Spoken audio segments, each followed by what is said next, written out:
Okay. Hey, hey! Welcome to another episode. I am Dagny, And I'm Damali. and we are live. Welcome to Yes. our very first live episode of the Curious and Cultured podcast. Yes. And February in this, 21st, 2026. Okay. yes, Happy New Yes. Year if we haven't seen you in person, right? Yes. So, in this episode, just to give you the gist as we go along, we first wanted to, we want this is something that we've been talking about for a few months now Hmm. about what do we want to add or expand into for the Curious and Cultured show. Primarily, our podcast has been audio, and we wanted to see how can we do something that's more engaging, because the point of our podcast is not to just listen to ourselves talk, but also actually make an impact or contribute or even like have more conversations with other people. Hmm. And we thought, wouldn't it be cool to do something live, but not just a regular episode? Yes. So, looking back at our other episodes, we were like, you know what? We've been dropping some gems, right? And it's always good to be listening to gems, but how do you implement them? How do you Yes. adapt to them? How do you actually start? So, that's what we're doing in this episode. Hmm. And we decided to take on our previous episode called Balancing the Fear of Being Seen. So, we Yes. both did our own homework, okay, in terms of going over or creating what sort of activities or reflections or processes have worked for us or we think could work for you when it comes to balancing this particular fear. We actually haven't shown each other this, so we're gonna in real time going to like go over the different activities that we have created with each other. And the idea is if you are here live or you're watching it later, you can also go through the process with us. Yes? Yes. Exciting. Yes. So I'm gonna throw it back to you, Damali, also to share why are we choosing to even go live? This is our first time even showing our faces for our podcast. Like, oh my goodness. But yeah, go ahead. Yeah, I don't know why we're doing this now. Everybody knows it's easier to just, wear whatever you want, roll in and do the audio. But for the video, you have to, get ready and things like that.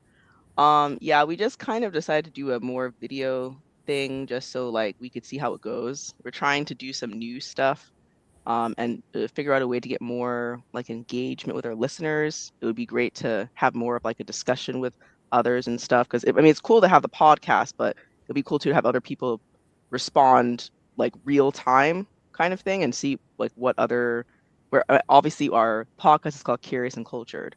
So we're curious, right? So we're curious to see what other people's perspectives are, how they think about stuff, or how they think about our topic and whether they agree or disagree or challenge it or not or things like that. I think it's good to be open to different viewpoints on things. And so it's not just us talking to ourselves. So it's like we feel like we're in a vacuum. I mean, we're talking to people, but it's different when you have people actually responding and things like that. And yeah, so we're this is our first time doing it. We'll see how it goes. We just picked one of our podcasts to try to do kind of a more activity based a workshop sort of. We'll try to go through that and see how that goes, and then as time goes on, hopefully we'll be able to get to do more. Hopefully it's not like the the hopefully it's not the first and last time you do this and we're like, oh wow, that happened, good, back to No. audio. You know what I mean? I Yeah. wouldn't mind, but yeah, so I finally show my face a bit. Normally I'm kind of elusive, but I guess I'll show my face a little bit for this. And yeah, so the one we're doing is the balanced fear of being seen, which was a podcast that we thought we could probably like suss out or get some questions out of that or do some sort of activity with it and see how people feel about it. And yeah, and we kind of want to do new things. And if you guys have ideas, also we're open to them as well. Any kind of workshop ideas or things that work for you, or what type of things do you want to watch more? What type of things do you want to listen to more, and things like that.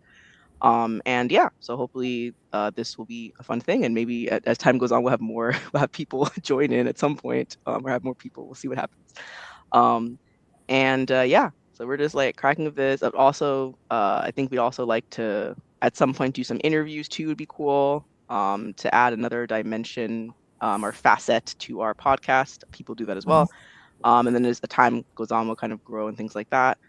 And yeah, we're just gonna figure that out, and I guess we'll see. We'll just bear with us, and we'll see how this goes. Mhm. All Yeah. right. So next, we're now going to start with the actual activity. Mm-hmm. Now, in the description later, I will link the actual episode so you can hear it. Yeah. And in that episode, we spoke about, I think we focused more on like, where's the source of your fear of being seen? Mm, And we noted a variety, there's actually a variety of options in that. mm, And also noted our own experiences of how we have mm, grappled with that or have like observed other people dealing with that too. Yes. So, how do we want to do? Maybe should we do like back and forth where you share one activity or reflection and then we work on it, and then I share one activity and reflection and work on it? How should we just like throw it back and forth so there's like a variety in that way? Because for me, I just like listed different. I wrote notes. mm-hmm. Okay, Mm-hmm. the pen You came write down. here, okay? Millennials still write, Writing. okay? Yes. So for me, I have like a list of different, I thought like reflection routine, some like reflection journal prompts, and then Yes. some actual like routines of how to create routines that help you balancing this fear. Yes.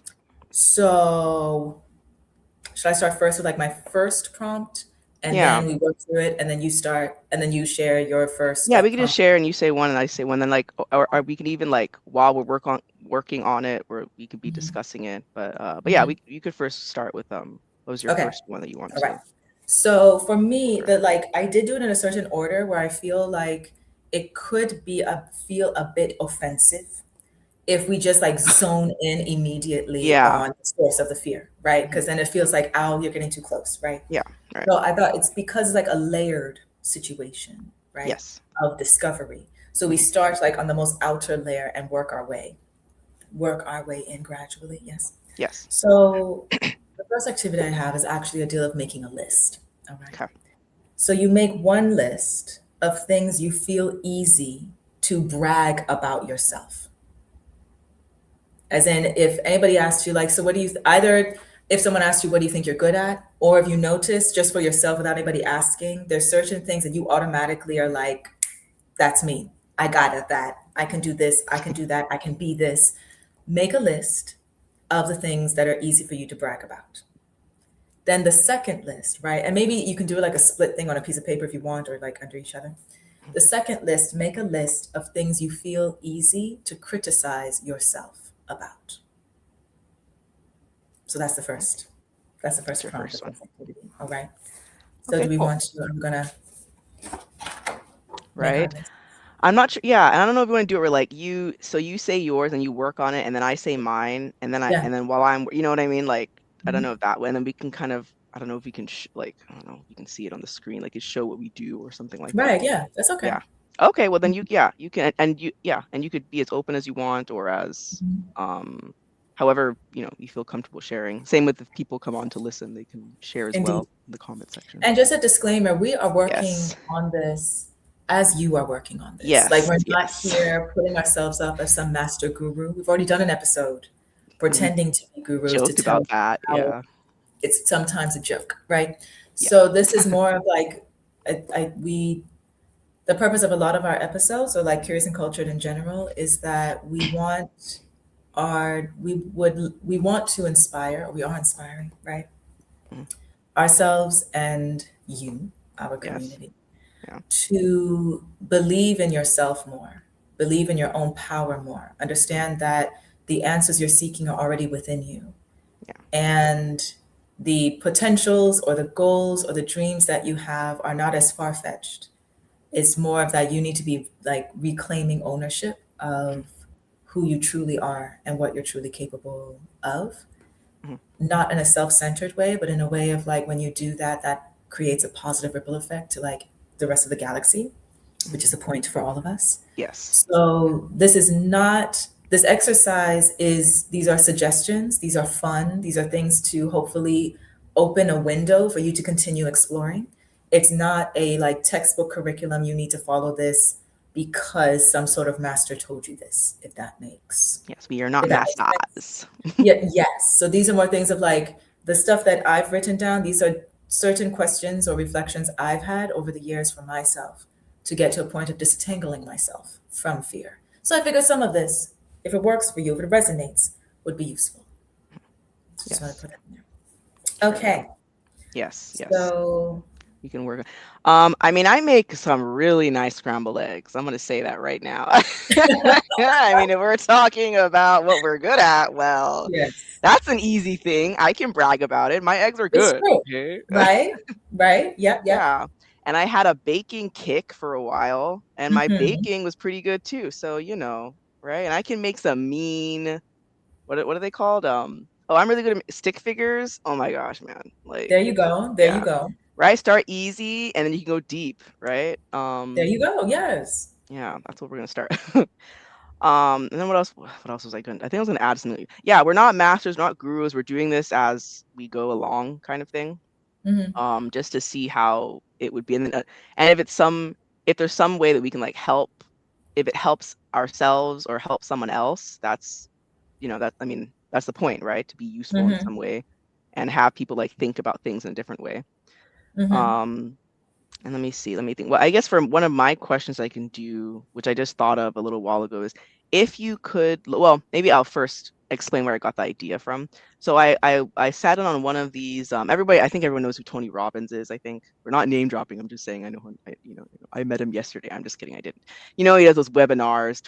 Tony Robbins, like, hey, it's like I think he's like an entrepreneur for like 40, 50 years or something. Anyway, I did one of his workshops, and in them he like told everyone to stand up, and he was talking about like anxiety, I think, or like fears or something like that, and he was saying like to locate it in your body, like if you can Hmm.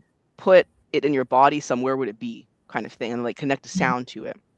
um and so it made me think right now about like like I guess the imposter syndrome. So I put like, if you could locate where in your body do you feel it when imposter syndrome hits.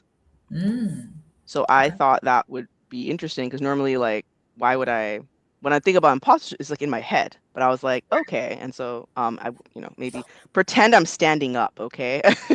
Let's say you Yes. stood up, and let's say like, oh, when I feel like an imposter, I feel it like here or something, right? And then maybe if we can give our fear or imposter syndrome like a name, and like name Mm. it and locate it, then maybe Mm. that would, because I don't know if anyone's heard this, but like I've heard that if you name your fear, somehow it lessens some of the power for some Mm. reason, because it makes Mm. it more, we're better with more like tangible things. Because like if I was afraid of something and I could see the thing in front of me, then I'll be like, oh, okay, well, there's that obstacle, let me deal with it, it's right there.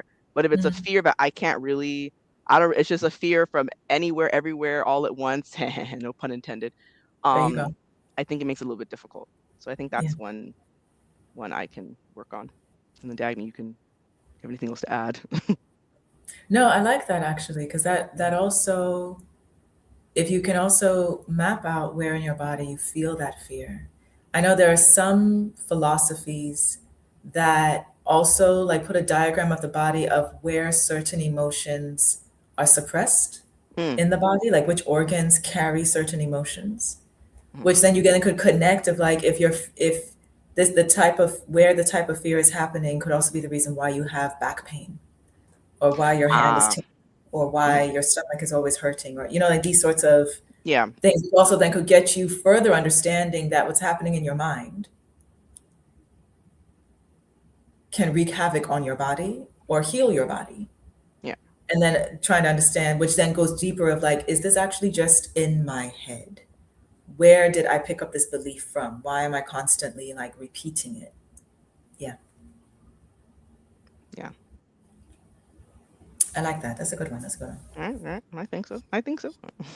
So I hope you who are joining us make sure it's good to write, actually, just saying. So just make sure you're writing these down and understanding how to reflect them for yourself and taking note what's coming up when it resonates with you. Because the whole point of these different exercises is like it's opening up questions you may not have thought about asking yourself yet. So we're kind of here being like your big sister to ask questions that maybe you haven't asked yourself yet. Yes. Okay. Mm. So I would say for me, Ding, ding, ding. usually I feel it here in my chest. Like my I don't know if it's my heart gets like like a guard goes up immediately, like kind of thing. I think that's what I would say I would feel it. Yeah. So that's good. Mhm. Let me see. I think, yeah, chest, yeah, normally. I think stomach. A lot of times I know people get like, like I know some people like, I need to go to the restroom. Like when you get like, Mhm. Mhm. nerves in the stomach. Uh, See, now that I'm thinking about it, I'm like, maybe in like, oh, where else would I feel it? Maybe fingers, maybe extremities. Okay. Extremities? Is that the right word for Yeah. it? Maybe fingers. Like if you feel like I don't know, something in your fingers. Mhm. Um, right. And then for example, I'm making like, yeah, I mean my lovely handwriting, right? Making a list of little things to do. Mhm. And then also like this one I have here is kind of, you have like, oh, like pros and cons of imposter syndrome, because Mhm. sometimes not everything is bad. Sometimes the fear is not bad. So for example, I put like a Venn diagram Mm. for imposter syndrome. I think one pro maybe is like it keeps you present, Mm. I guess, because if you're focused on what am I doing right now, and it's like, oh, okay, we're not Mm. like freaking out about the future or the present. Okay, I mean the Mhm. future or the past. And then one cons, of course, is it makes you anxious. It sometimes can make you freeze, or I guess like, or question your worth. Mm. Yes. Um, and but also I'm thinking about, I don't know if you guys know, another webinar was in one time was what's his name? Matthew Hussey, I think his name is. And he said something about like human problems versus like your problems. Like sometimes we think the problems we're going through, it's like I only go through that, but it's Mm. like it's not yours. Like that's it's a human condition or Mhm. something you're going through. So we don't have to make it so small. Like it's just me, I'm the only one. No, everyone. It's like everyone gets sick. Everyone gets that. Everyone. It's a human. It's just a human experience. Right. And that, I don't know if that lessens the weight of it or not, but Mhm. that's an idea Mhm. about it. Yeah. So you Yeah. don't feel as alone with it. Yeah. Right. Yeah. Exactly. All right. So my next prompt question. Next. Unless you were you gonna answer one of the other ones, like what are you good at cooking? No, that's the only point. The first Indeed. question. Okay. Oh, I should go back If to you want that to. one. Or should I go? If No, if you let's want to share one, you can. If not, it's whatever you're comfortable with. okay. No, let's continue Okay, that's okay. because of timing. I mean, okay, I will Fine. say quickly, okay, what I would easily brag about, one, I'm a very good planner, like a very organized and efficient, intensely efficient planner. It's the I'm older sister thing. also I'm also a very good listener, I think. Yes. I have all the receipts in my head because I actually listen to all the details. Yes. And okay, I think those would be two that I would take note of. Oh, then I'm also very like disciplined and devoted to my, how do I say it? My routines, my lifestyle, my spirituality, like just like maintaining good health in all aspects of my life. I would say I'm very like disciplined and devoted about that. And those are things I would criticize myself for. Sometimes it would be being too honest, because that seems to be an issue for people. So Mm, sometimes I will like be like, "I, why can't I just be on the surface?" Like, yeah, mm, because it would be easier, but I'm not. But then it's always like I have to be like, "Oh wait, did anybody ask?" No, so we just keep it to myself then, mm. kind of. And what else? What else? Uh, I take words like literally. I don't know if that goes with the being too honest part, Mm.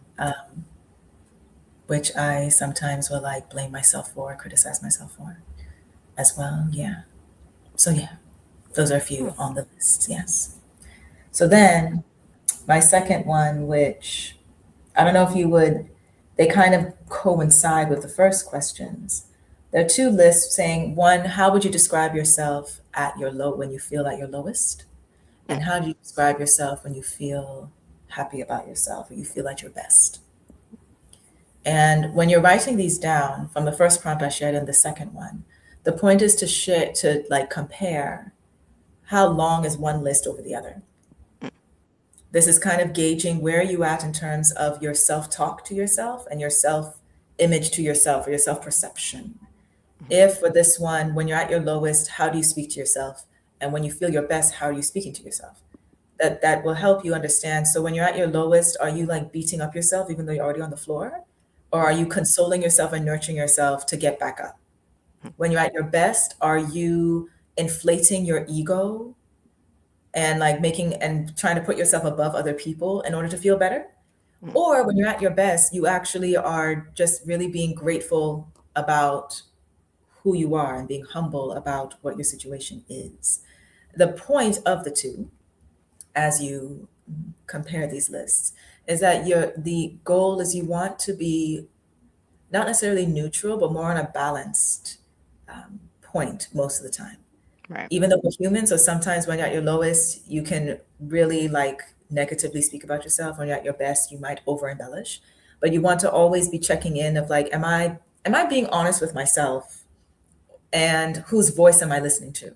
Mm. That will also then open a reflection for yourself of who is your self-critic. Is it your Yeah. voice or is it somebody else who it previously in your life has either been very negative Mm. to you, very positive towards you, you're just holding that Yeah. in? Whose Mhm. words are you using? Are they your words or is it someone else told you you can't do something? Or somebody else told you uh, this is too big for you? Or somebody else Mm. told you it's not safe for what you want? What you want is not safe. Those things are good to reflect on to then start peeling away stuff you're carrying that does not serve you. Yeah. Yeah, I agree because the many thoughts in our heads are not actually ours. Hmm. That's what I've learned. We're like, oh, you keep on hearing something, and it's like, oh wait, actually, this is not mine. Or sometimes if someone I've noticed too as I've gotten older, like someone's if people are like saying something to you, arguing about something, sometimes like I don't even like they're not talking to you really. Like they're throwing it on you, but they're actually talking about something else or something that happened to somebody else. Hmm. Which you have to really look at like the nuances and you have to really discern like what are they not saying that Hmm. happens too. Like the thing they're saying is not actually the real issue. I've noticed Hmm. that a bit too. So I do think that it's important to figure that out. Hmm. Um, yeah, and then should I go to my next question? Yes, yes. Okay. I couldn't. I have like some questions here. Which one would be? Okay, I guess we'll start with this one first. What can we learn from children about being unapologetically ourselves? Mm, John, John, that's a good John. Yeah, I one. thought Hmm. so. I Hmm. thought so. Don't forget the children, Elaborate, okay? yes. Yeah. Yeah. So I think because I think about I think I've mentioned this actually in the podcast episode we did on the balance sphere being seen of how when I was a child, I don't think I had imposter syndrome. I feel like I didn't. I don't remember. I would just kind of do stuff, right? And I either would be like really bad at something or really good at something and just deal with it. Like it wasn't like a like I remember and I remember the feeling as well. Like times that I like won an award and I was like, yeah, I did the work and I won the award. Okay, you know. And then the Mm, opposite where I tried my best at something that I failed horribly at it and I was like, oh, this is sad. But my emotions were more like, oh, happy or sad or happy. It wasn't this weird like, should I, could I, would I, all this weird extra stuff that happens because adulthood is fun.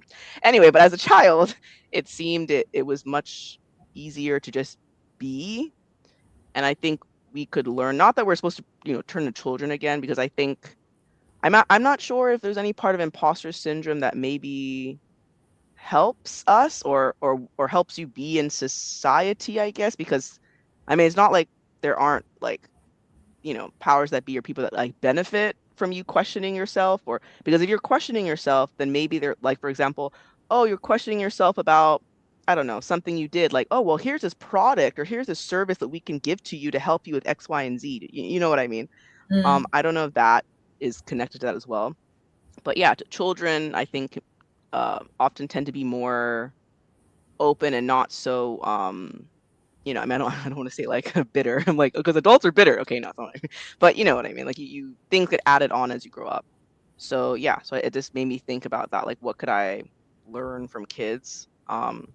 Well, just try to be. Don't be so.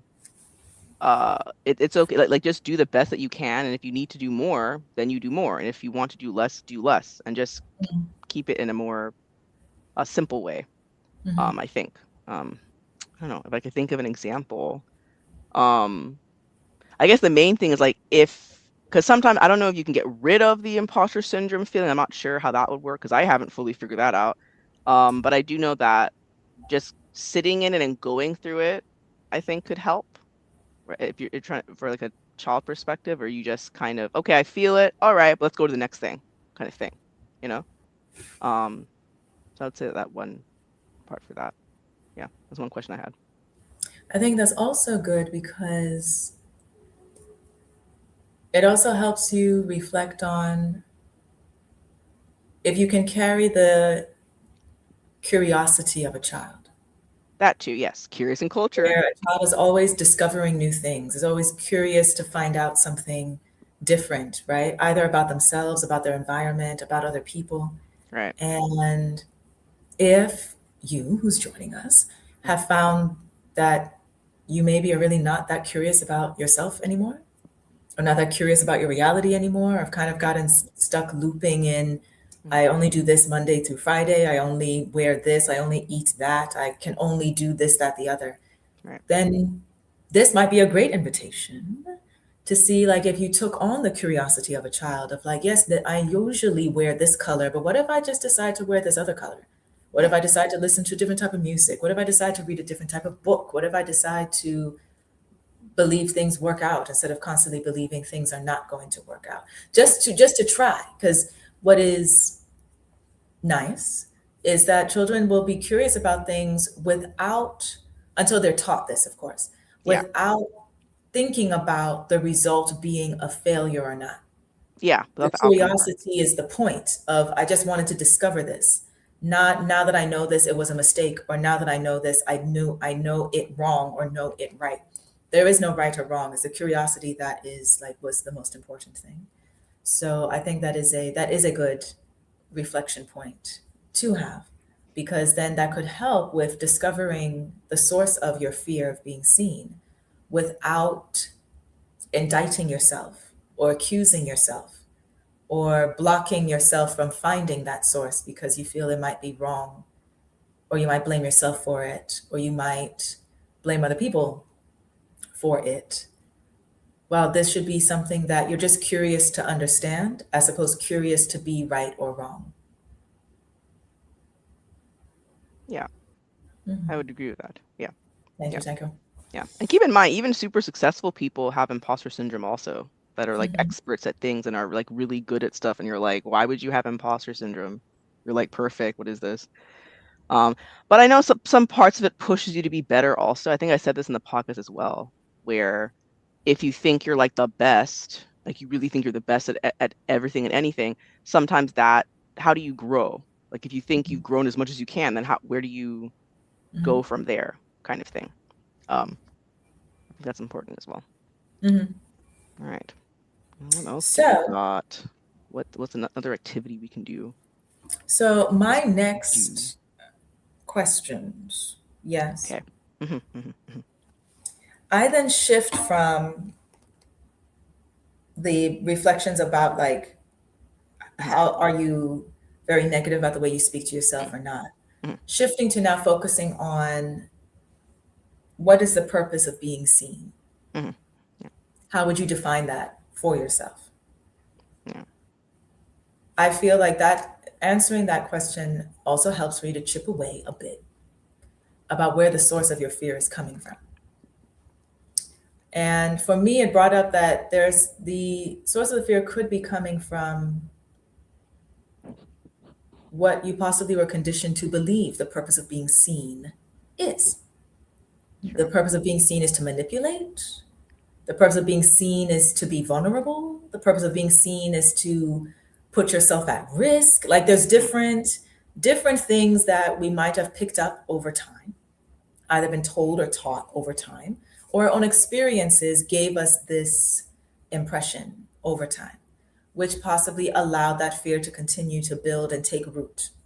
So I felt that that is a good question to reflect on. Yes. And then segueing, or what is connected to that, is I have, if you can see this number four, We can't, has but that's like, fine. I'm sorry, four has like part A to Z going on over Okay. here, Good right? job. Good job. And this whole section here is about power. Mhm. And in this episode, the original episode that we did, we spoke about how your fear of being seen can be about your power, Mhm. about how you feel about your power, whether you actually claim your power, and whether you are ready to embody your power. So these are some of the questions that I created Let's go. for that. One, how do you define your own power? Take a moment, write this down. You who's joined us, remember you're supposed to be taking notes and writing this down with us, okay? Okay. So, how would you define your own power? This can be adjectives, this could be a sentence, this can be a list, this could be a picture, this could be a color, right? Like, however, whatever works for you, of like, if you utilize this or brought this up, this is a definition of how you feel your power can be defined. Yes. Next question I would ask is, who introduced you to your power? Now, if you can remember this, reflect on how did that introduction go? Did it come from a place of love? Did it come from a place of feeling empowered? Or did it come from a place of wanting to take your power, wanting to belittle it, wanting to suffocate it? Did it come from a place where you felt you can now extend or express your power? Or did it come from a person or a place that made you feel like you need to hide it? Yes. This is a good thing to reflect on, because remember, we're trying to gradually and gently get into the source of your fear of being seen. Yes. Next question in this power segment: how do you exercise or participate in your power? Now, remember, we already defined it. You already know who introduced it to you. Now, can you really say you're participating in your power? Or are you leaving it in the back shelf of your closet? Are you Not actually the being proactive? closet. It's always the back shelf of the closet. Are you Mm. being proactive with your power, or do you feel like you're not in the driver's seat of your power, or Mm. do you feel like you don't have the instruction manual for your power, or you know what I'm saying? Like, that's think about it, reflect on it. Yes. Mhm. Next, since if you feel like we're still balancing this fear, it's possible that your fear and your power kind of are coexisting, right? Sure. So if you could remember, who advised you to hide your power? Reflecting on this, now again, it's not to blame other people. In your situation, it could be somebody else taught you that it's safer to do this. Or did you decide to hide it because you thought this would be safer? And what caused you that thought process? Was it a certain experience, a certain mistake, a certain bad feeling? Reflect on where did that come from?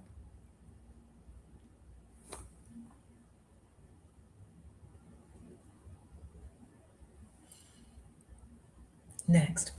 Next question. Do you have another question? Yes, last one. Okay. Okay. Do you feel or do you believe you can feel powerful and safe at the same time? Dun dun dun. I feel reflecting on this can help you get a sense of how you have created your safety boundaries. Do you feel more safe hiding and being like wallpaper and no one seeing you? Where does that come from? Do you feel empowered when you're hiding? Have you ever felt empowered? If not, this connects to the previous questions about your power. If you've defined it and noted who introduced you to it, why have you separated power and safety? Why can you not feel safe in your power if you don't? And then if you're on the other side, where actually you really do feel safe and great in your power, can you define why that is? What causes that for you? And then that is the power segment of my activity. Yes, yes. Can your power and safety exist side by side? That is the question. Okay, and then I have another one. Mhm. This kind of puts since sometimes having the focus on yourself can be kind of, not fun. So another question I had is, what specifically can you do for someone who is either shining unapologetically or making themselves small and hiding themselves? Write it out. What can you do to help them? Or be more like them or strive to carry good energy like they do? I like that. And I was like, putting the focus more on other people. Mhm. And I put both. I put the one where you're helping the person, which I think that one, I don't know if that one's a little bit easier sometimes if someone's struggling. I know for me anyway, like if I'm like spiraling, it's very hard to help my own self out of it. But if I see someone else spiraling, I can kind of, I guess because I'm not in it, it's easier for me to be like, hey, do you need help? What's going on? Can we talk about this? Let's figure it out, kind of thing. Or just like I don't know. It's funny how it's like it's easier to comfort other people, but like I can, I mean, physically too, right? I can hug other people, but then if I hug myself, I'm like, how, when, where, why, kind of thing. But I also like the other part of like, if you do see someone that you want to be more like, or I feel like even, I mean, I know jealousy obviously gets a bad rap, obviously, but I feel like even jealousy or envy or things like that, you can use that as a power too, I think. Because if you see someone doing something you want to do, I mean, of course, I mean, hopefully the person's like a nice person and not like a weirdo or something, or like, that can happen as well. But you could ask them. I mean, you don't have to be like, oh my God, I'm jealous if you can help me. Like, you don't have to do that, obviously.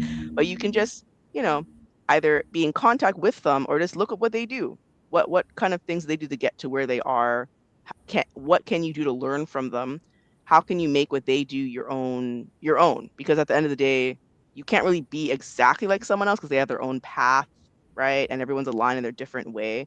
And then also everyone has their own bumps in the road. I don't think success overnight is really, it's not really real. I don't think. I don't think you can actually be so, or I feel like you have to do things or have people doing stuff for you to get to a certain place. Like it's not just like randomly.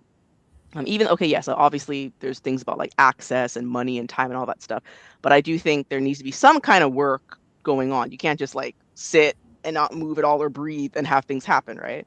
So I think that I thought about, especially with the imposter syndrome, where maybe like you feel like an imposter because oh I can't do like them, but then if you start to learn from them or ask questions, be like, how did they get to where they're going? What is their main thing? What keeps them going? What's their main motivation? What are the things that make them get up in the morning and be like, I want to be better? What do they practice at, eh, to do what they can? Because I think we forget about that sometimes. Like, I mean, I understand it more now, but when I was younger, there was this sense of like, oh, why this person's better at me than this, and it's like, oh, kind of thing. But it's like if you're running a race and the person starts an hour before you do, and then you run, you can't be like, why did they win? Why did they make it before I did? It's like they had an hour start difference. Like you weren't even starting when they started, kind of thing. Um, so or if they're like, carrying 10 things and then you start carrying one and you're like, why are they able to carry 10? I can only carry one. That kind of, thought process.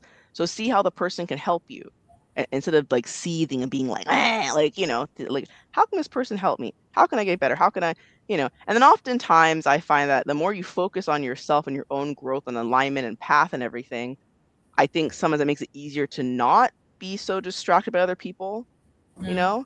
I get the feeling that, especially like if I think about people in the comment sections who are very like critical, people that everyone knows who they are, or if they're that person, I don't know.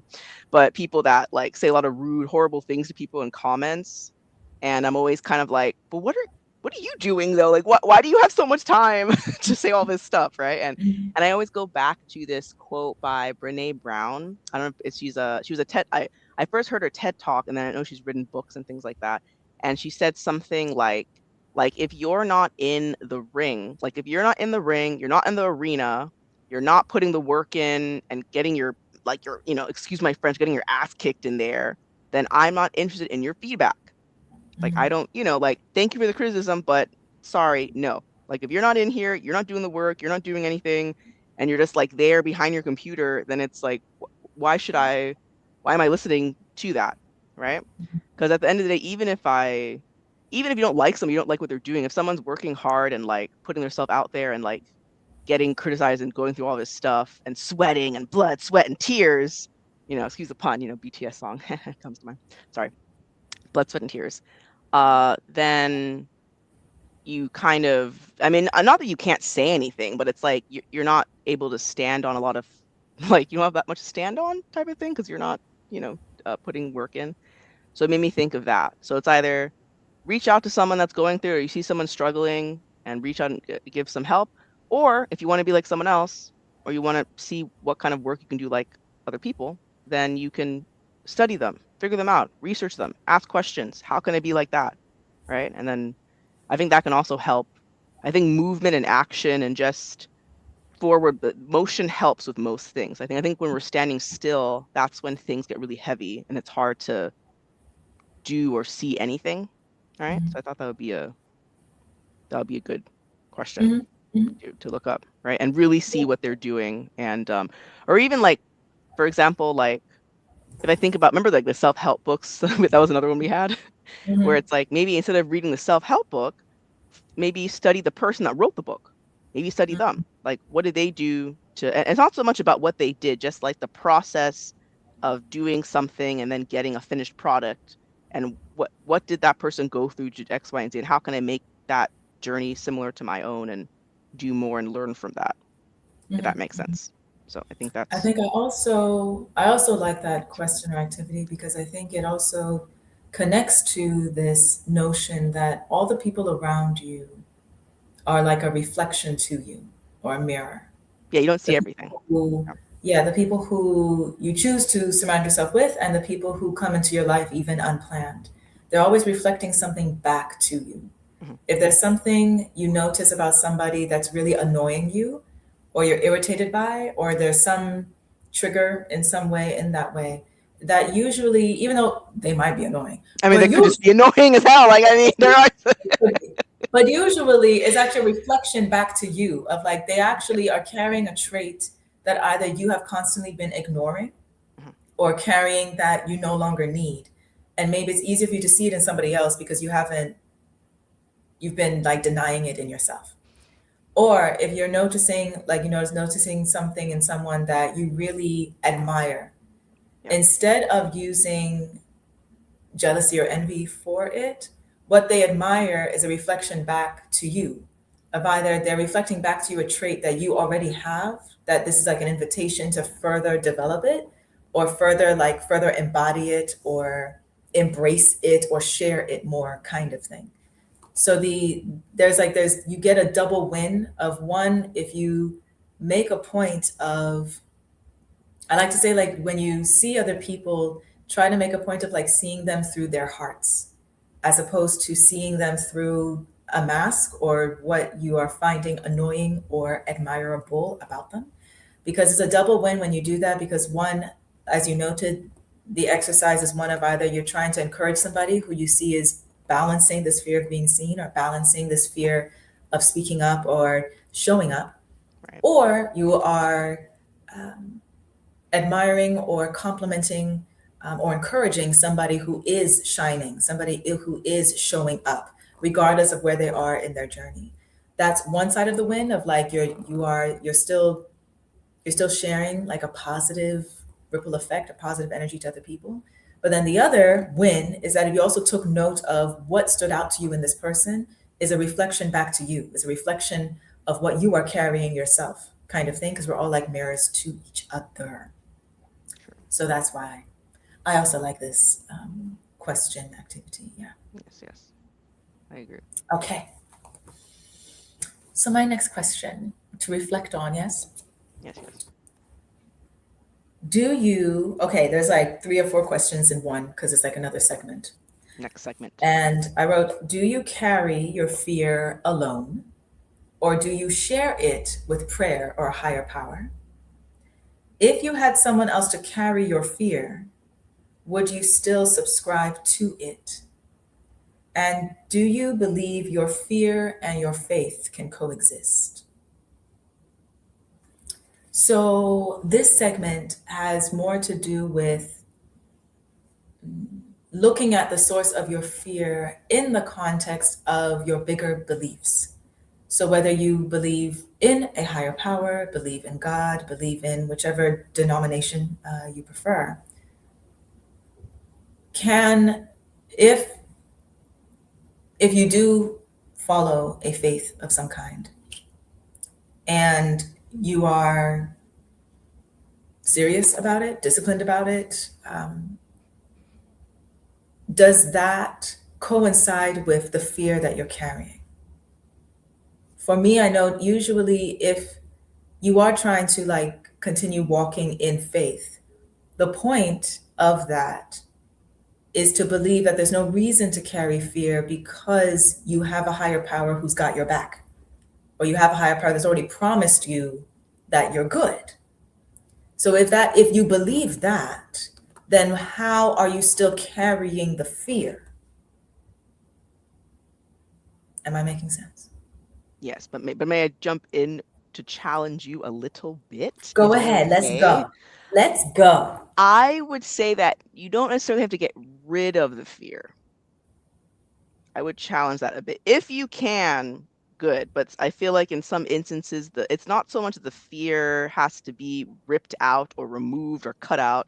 It's just how do we walk beside it? Like even if you're carrying it, is there something else you can carry with it? Is there something that can kind of, I suppose, dilute it?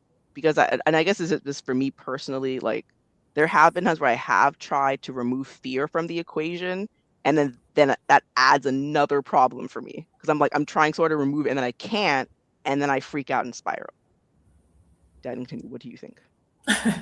I would say Whip it out! to circle back and, piggyback off of Because we're that, always right? piggybacking. Okay. Yes. Okay, let's go. I feel that the fear can be removed. Okay. Okay. Or not necessarily, and it's not a ripping, because I'm not violent, okay? It's not about ripping out stuff. It's about releasing it. I Okay. feel that fear is something that you are carrying, like you're carrying someone else's bag that wasn't even yours to carry. Mm-hmm. And then you're still trying to insist, like, I believe stuff, but the fear is a weight that you're carrying. So when you note the source of that fear, noting that it's stuff actually that was imposed on you, it's stuff that it's like limited beliefs you've been carrying that has kept you small.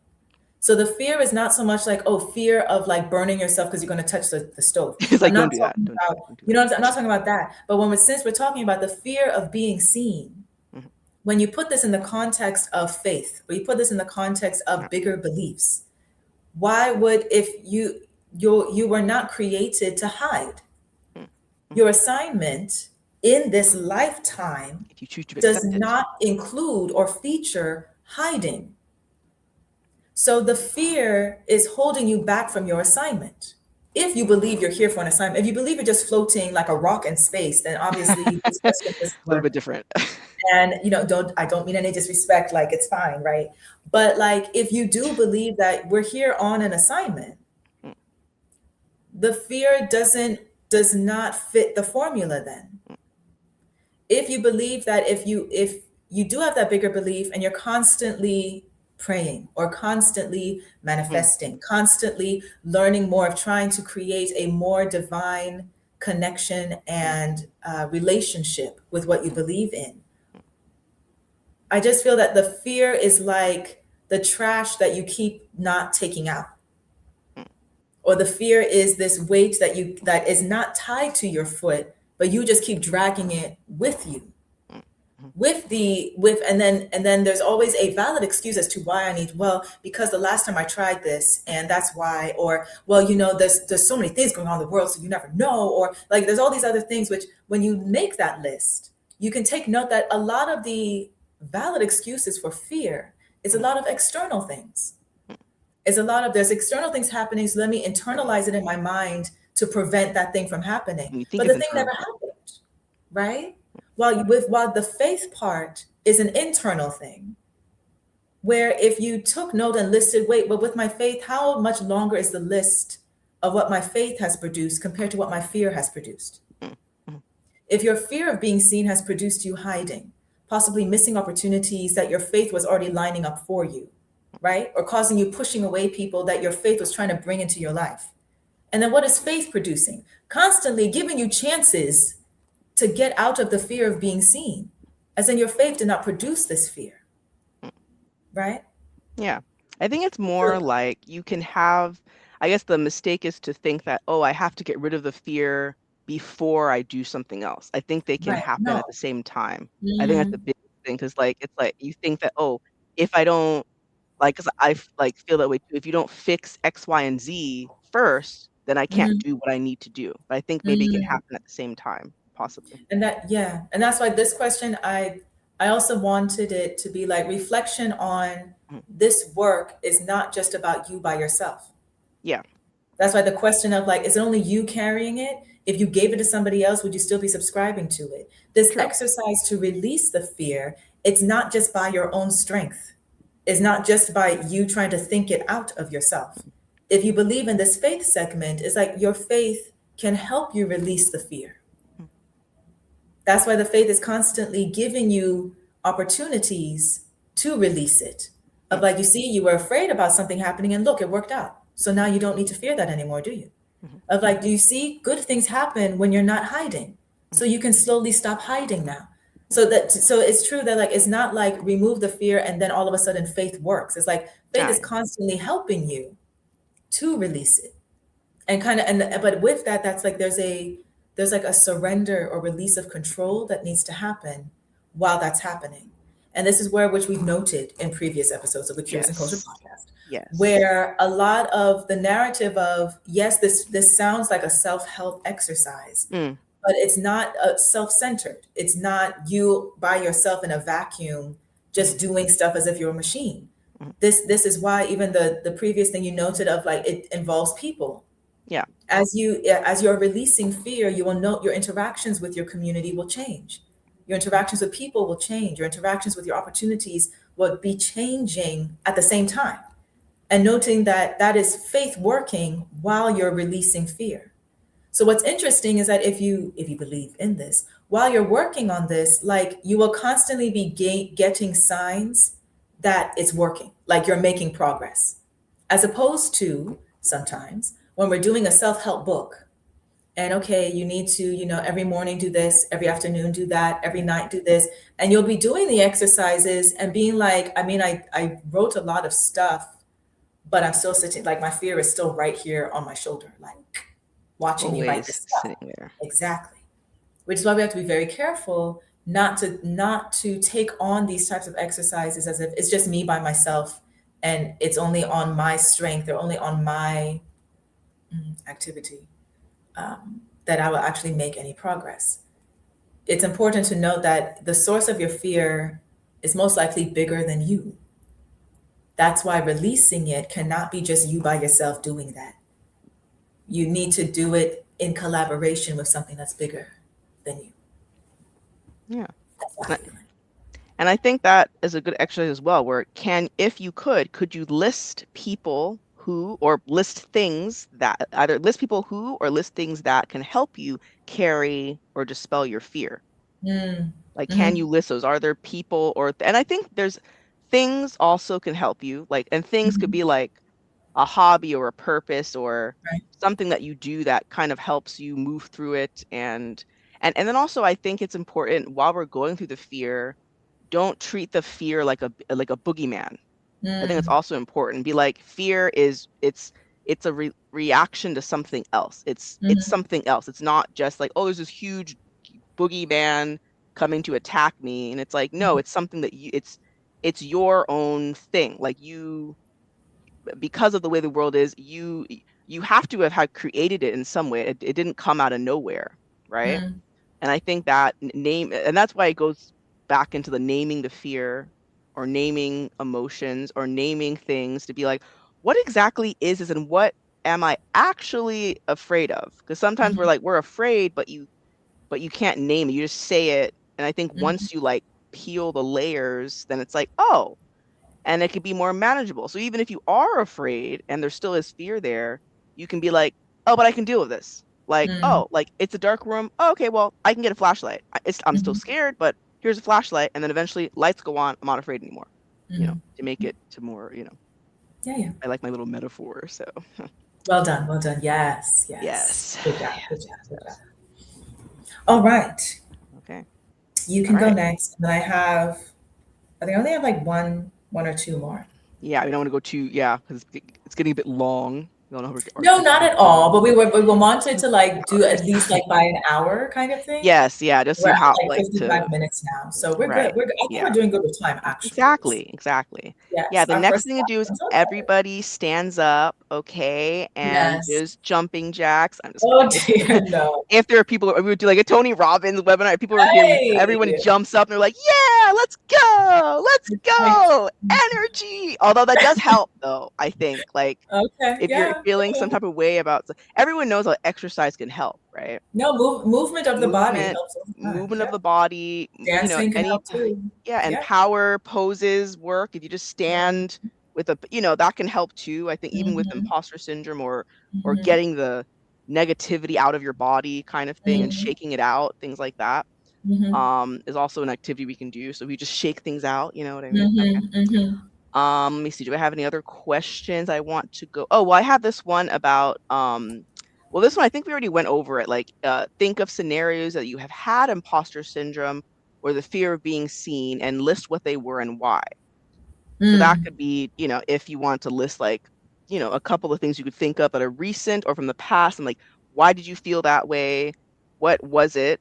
And then now try to flip it, especially because I mean, the good thing about past, you can't do this in the present or the future, but for the past, you can always like edit the way you can kind of edit the memory kind of thing. And mm, I feel like our brain does that anyway for us as a protective mechanism.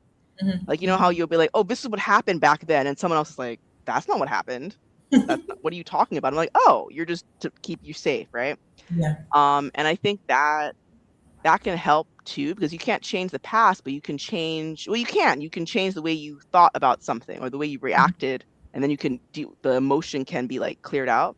Mm, Um, and then if you think of something in the present that's going on, well, the present is, I guess, I mean, you can't change anything, but it's happening right now. So you just kind of deal with it as you're going. But I think flipping it would be good. And then it made me think of, I think we talked about this before. Who would you be if you were never interrupted? That was also oh, another you one, know that's my question. right? You Because if know. if you didn't have the fear, if you didn't have the imposter syndrome, if you didn't have all the external or internal stuff that says you can't do this, you can't do Mhm, whatever, how mhm, would you be? And can you remember a time when you were like that before mm, outside things or internal things made you think, up, probably shouldn't do this, yeah. right? I mean, obviously as a baby, that's one Yes. time. Because I think I brought this up too, that like babies, when they come in the world, we don't expect anything of them. Like they just like poop and cry and pee, and that's it. And they can just chill and be like, yo, you know what I Right. mean? Then when you get older, and it's like you must do this, you have to do this. Why can't you do? And all these rules are in place, which makes sense because it's life. But yeah, I think that's something to think about, and like you could write that like as a poem, as a story, as anything. Like, who would I be? Who would this character be if they didn't have any of these roadblocks or obstacles or things like that? Granted, that helps you grow as well, but Mhm, I think that would be a cool exercise to do, like in our mhm. minds, to kind of, Yep. because I think sometimes when we separate ourselves from things, like if let's say you're writing about yourself, but you're making a character, like this character is supposed to represent me, because then it Mhm, makes it more like it gets it out of your body. I think that's the main thing, right? mhm, Which also makes me lead me to another activity. I think it's like a brain dump activity mhm. where any worry or whatever that you have that's going on, you write everything down. And it doesn't have to be in any kind of order. Just write it all down, throw it all out. And for me, it definitely makes me feel different when I do that, because then it's Yeah. like, oh, so these are not just like random thoughts bobbing in my head. Oh, they're right there. I can see them. That's what they are. Okay, something I can look at or tend or see or um visualize, which I guess you Mhm, could draw and paint that. Like if you're into drawing or painting, draw like what's going on in your head. I mhm. think sometimes that's some form of release, I think. But True. Yeah. that's another idea for that as well, I think. I like What do it. you I think? like it. Yes. Yes. No, Yes. it's good because it Yeah, creates movement. Like it exactly. allows your mind. Yeah, and it can be super messy. I'm not going to show like everything that but I did this one exercise. Let me see if I can find it. Right? It's like, and it's super messy. Okay, can't really read it, but super messy. Yeah, yeah. Brain dump. Okay, so that I think can be useful. And then I think also what's useful is you have to practice it, because like I find that it's easy to do this when I'm calm, right? It's Mm, easy to think about all this, but it's when I'm going through it, I'm stressed, and that's when you're like, oh, I need to slow down, right? mm, Which I think mm. breathing exercises can be good as well, which I think we did a True. breathing exercise for one of our podcasts, We did. Where you right? breathe in for 4, hold for 4. Yeah, and do it when you're Yeah. really try to do it like try to be okay, when's the next time I'll be anxious and angry or freaking out? That's when Wow. you know what I mean? Because it's easy to do when you're calm. It's most things, if I'm calm, I can do whatever I want. But I'm just like, Mm, what's gonna yeah. happen? Oh my gosh, like what's going on? Yes. Well, the goal is that your regular breathing should be Yes, deeper. that's true. Deeper from the Yeah, yeah. diaphragm, not from the diaphragm. Yeah, yeah, yeah. Okay. Yes. Okay. All right. What do we got for our next thing activity we can do? Or are we I gonna wrap it have, up? Because we're always wrapping things up. yes. So to wrap it up, Yes. I think I have these other 2 points that kind of like encompass all these different questions that we asked. Mm-hmm. And there was a point that we made in the audio podcast Yeah. episode of this that I wanted to reiterate. And we spoke about Reiterate. how, if you believe in this, that Mhm. it took approximately 5,000 people to create you, Ah, right. I remember you saying that. Yeah. right? And how that means there are so many layers of stories, gifts, scars, magic, beauty, courage, and most importantly, love that you are carrying from about possibly approximately 5,000 people, which then kind of reiterates how releasing this fear can be very deep because you possibly inherited quite a lot of layers of things that you may not recognize. True. But the choosing to show up and be proactive in releasing this fear is like a really big deal because that means you can single handedly do something that's bigger than yourself. Because this creates like a positive ripple effect to all those 5,000 people behind you, as well as the 5,000 people that are ahead of you later on that you may or may not even meet in your lifetime. Mm-hmm. So this is, which again, I think goes into how this is not just a self-centered exercise, but it's very much a community and higher self and higher authority exercise too. Yeah. Hmm. Hmm. And which is why it's releasing the fear of being seen is not solely dependent on you. Yes. It's much bigger than you because it's connected to so many different layers Yes. of things. And what's beautiful about this exercise is that as you are being proactive and releasing it, there's so much more you get to discover about yourself, as well as those approximate 5,000 other people Yes. that loved themselves enough to create you. Mhm. So it's like you're you kind of then get to choose, what do you want to pass on? Do you want to pass on, like intentionally pass on that fear, or pass on a different type of gift to the 5,000 people who are after you? I agree. And then, You're not in a vacuum by yourself. exactly, we're not in a vacuum, and Black our hole. fear, the fear of being seen is not something random. It's not something to just get over it. It's not, but neither is it something to, well, since everybody else is like that, it's fine to claim you're anxious or fine to claim you're antisocial or things like that. Mhm. It even reminds me of a quote, I forget who said it, of, oh, what something about like they always thought they were antisocial or they always thought they didn't like people, but it turns out they were just around the wrong people. Yeah. Like Yeah. they always are feeling drained and will always like be like, oh, people are so this, so that. And then when they finally got in the right group, they found that like they actually have much more energy and love being around and there's nothing antisocial about them. There's nothing anxious about them. It's just they were around the wrong crowd or in the wrong environment. Mhm. Mhm. Got to So be in the right place. discovering, yeah. So Aligned. discovering the source of your fear of being seen can also help you discover what environment actually is where you're supposed to thrive. Hmm. What kind of people are you supposed to have around you? All of those things connect. And so this exercise, as we noted in our audio episode. Mhm. And now, as we're wrapping up this exercise, Yes. workshopping Hmm. the topic, is Yes. that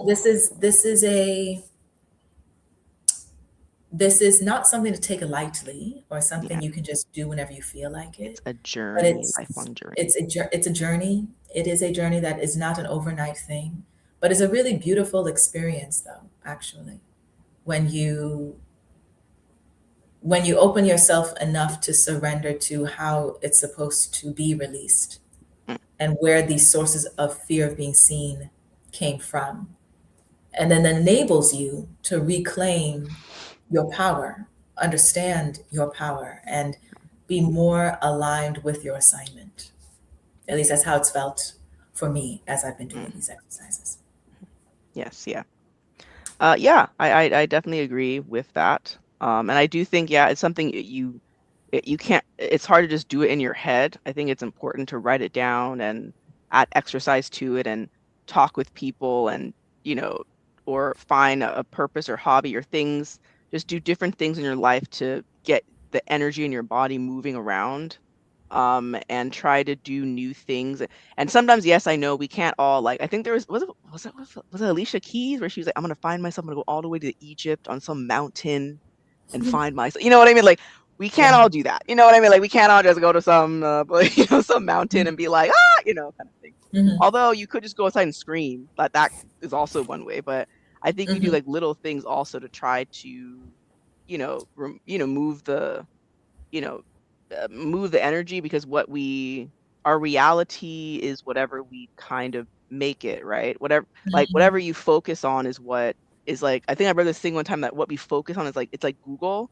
Like if on Google you keep on looking up something, it keeps on giving you more of what you're asking for, right? Yeah. So if you focus on something negative or a problem, then that the universe is like, oh, they're focusing on this problem. I guess they want more of them, and then you get more of Hmm. them, right? So you have to be careful of what you're focusing on and things like that, or time yourself. Like if you have to freak out about something, be like, I'm gonna freak out for 5 minutes, and then that's it, and then I do something else, right? You Hmm. kind of have to be, and it's a constant thing. It takes time, and it's not. Yeah, you can't really do it overnight. It's not, and I also don't think it's like, well, once I figure out this one thing, I'll be fine. Like I mean, in my experience, one of those relapses, where even if you think you figure something out and it's fine, then you're like, oh, this actually still bothers me. What do I do now? Kind of thing. So I think it's like, and I personally have been, yeah, trying to do that a lot, especially as I've gotten older and become more self-aware. And I'm like, oh, I need to like, there's a lot of stuff sticking inside that needs to be dealt with. Maybe I can like, deal with it, and then find what works for you. I've also had some times of like thinking I'm doing stuff the right way to figure myself out, and then I'm like, oh, maybe I was wrong, and I'm like, if I'm wrong, does that mean that like it I'm doing this wrong, kind of thing.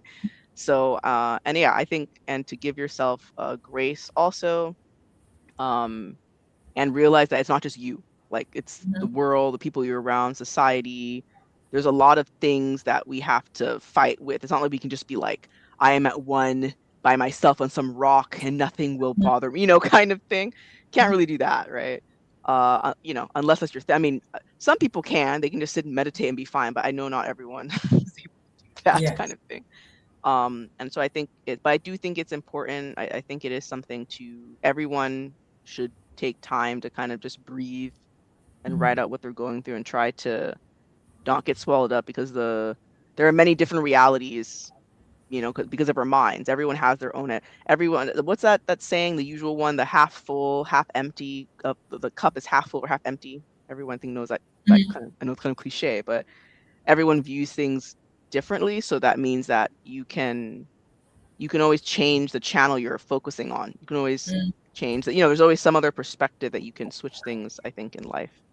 And so, yeah.